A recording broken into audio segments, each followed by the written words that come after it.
Hey guys, we're today replacing the rear wheel bearing on this Ford Focus. As you can see, we've got it jacked up, the wheel is off and the drum is exposed. So the first thing we're going to do is take a couple of screws and put them in these threaded holes here.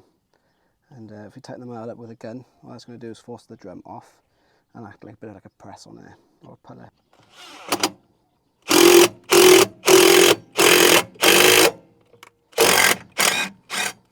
Now the drum's off, I just walked that up by hand for the rest of the way. If you listen to this,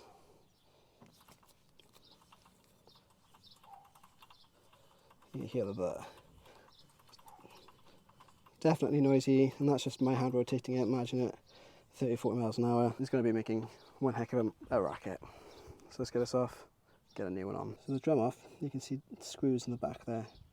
So there's 4 altogether. To them through the back by here. The side of the shock there. So these are E14s.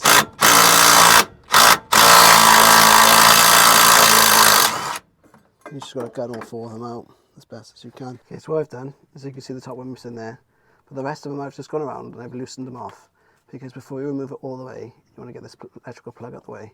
And it sits in there like that. You can't quite get your hand in there, or you can't if your hands are fat like mine. So what I've done is I've got a pair of pliers, snagged it up in there, squeezed it and pulled it off. And now with that out the way, not risking straining that any further, we can get the bolts out the rest of the way.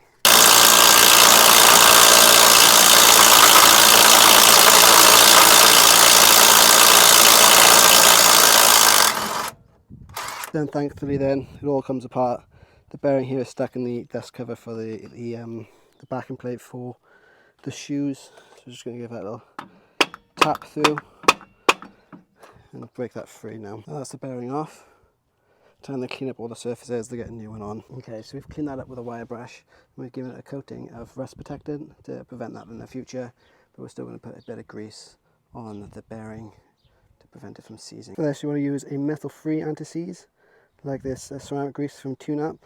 You don't want to use copper grease because it could interfere with the bearing, and it also would cause dissimilar metals, so it will corrode even faster. What you want to do is bolt this down evenly, because you don't want to bolt down one and then realise the other ones don't line up. So if you bolt them down so they line up, and just do it a bit at a time. What I usually do is I put one in the top one here, and then one in the bottom one on the opposite side, so the chances are these other two are now lined up.